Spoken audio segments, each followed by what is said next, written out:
orang yang dimuliakan oleh Allah Subhanahu wa taala. Dengan berkat orang yang mulia ini, orang yang taat pada Allah, orang yang takut kepada Allah Subhanahu wa taala, inilah yang dimuliakan oleh Allah Subhanahu wa taala. Tidak mungkin kita hadir dari kampung di sini untuk menghadiri dengan sahibul maqam ini kecuali dengan menghadiri orang-orang yang mulia, yang dimuliakan oleh Allah Subhanahu wa taala. Salah satu karamahnya yaitu ada salah satu karamahnya beliau banyak sekali. Mungkin beliau ini adalah salah satu murid dari Khatam dari Syekh Abdul Rahman Siddiq. Beliau salah satu muridnya. Mungkin beliau ini adalah mempunyai amaliyah khususiyah sehingga beliau menjadi orang yang mulia, yang dimuliakan oleh Allah Subhanahu wa taala. Jangan takut para hadirin wal hadirat, orang yang taat pada Allah, taat kepada Rasulullah, taat kepada perintah Allah, melakukan sunnah Rasulullah, jangan takut tidak akan dihinakan oleh Allah Subhanahu wa taala, pasti dimuliakan oleh Allah Subhanahu wa taala, baik di dunia maupun di akhirat. Tapi kalau tidak hina, walaupun tidak mulia di mata Allah, walaupun tidak mulia di mata manusia, tapi mulia di mata Allah Subhanahu wa taala. Hadirin wal hadirat yang dimuliakan Allah Subhanahu wa taala, ingin menyampaikan satu faedah. Man waqara aliman fi hayati wa ba'da mamati wa dzakara bi khair in asha sa'idan wa in mata syahidan. Barang siapa yang memuliakan orang alim, barang siapa yang memuliakan orang saleh pada saat hidup dan setelah wafat atau meninggalnya, orang alim tersebut serta menyebutnya, menceritakan kebaikan orang saleh, pasti kita menceritakan kebaikan beliau di masa hidupnya.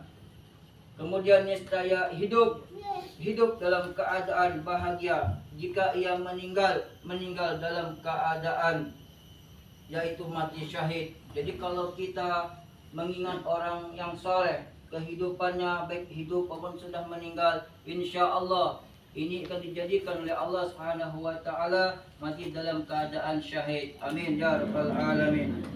Hadirin wal hadirat dimuliakan Allah Subhanahu wa taala. Min kalami Sayyidina Al-Habib Abdullah bin Ali Al-Haddad radhiyallahu anhu mengatakan, "Alaika bi suhbatil akhyar wa ta'addub bi adabihi wal istifada min aqwalihim wa aqwalihim bi ziyarati ahya wal amwat minhum ma'a ta'zim baligi wa husnul zani saliki fihim wa bidzalika yahsulu intifa'u lizairin wa yufidul madad min jihatihim."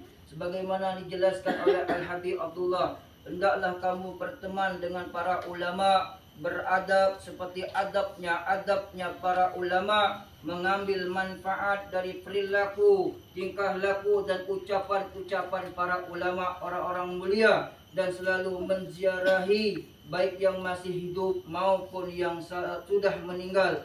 Dia disertai dengan penganggungan, keagungan, memuliakan dan persangka baik pada mereka. Maka dengan itu manfaat bisa didapati penziarah. Maka insya Allah dengan niat baik kita akan mendapatkan sir penziarah dan mendapatkan kedudukan yaitu madad yang tertinggi dari mereka. Amin ya rabbal alamin.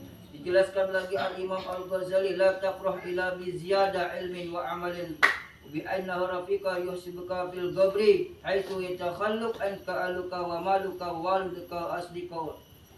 Jangan kamu merasa gembira kecuali saat bertambahnya ilmu, bertambahnya amal soleh, bertambahnya kebaikan, karena dua hal ini akan menjadi teman yang menemani kamu di dalam kubur saat keluarga, harta, anak dan sahabat karibmu, kawan-kawanmu meninggalkan kamu sendirinya.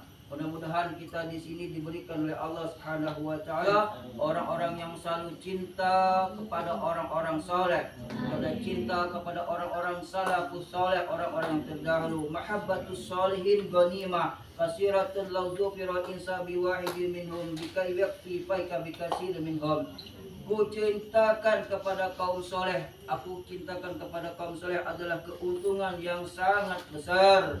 Seandainya manusia bisa mencintai salah satu dari mereka, maka itu sudah cukup untuk bisa mendapatkan kebahagiaan dunia dan akhirat. Lalu bagaimana dengan mereka yang mencintai semua orang-orang soleh? Satu saja kita mencintai orang yang soleh, satu saja kita mencintai orang yang mulia, maka itu akan mendapatkan keuntungan dunia dan akhirat dan kebahagiaan. Bagaimana kita mencintai beribu banyaknya, ratusan orang, puluhan orang kita cintai orang-orang soleh, tidak terkira pahala yang diberikan oleh Allah Subhanahu wa taala.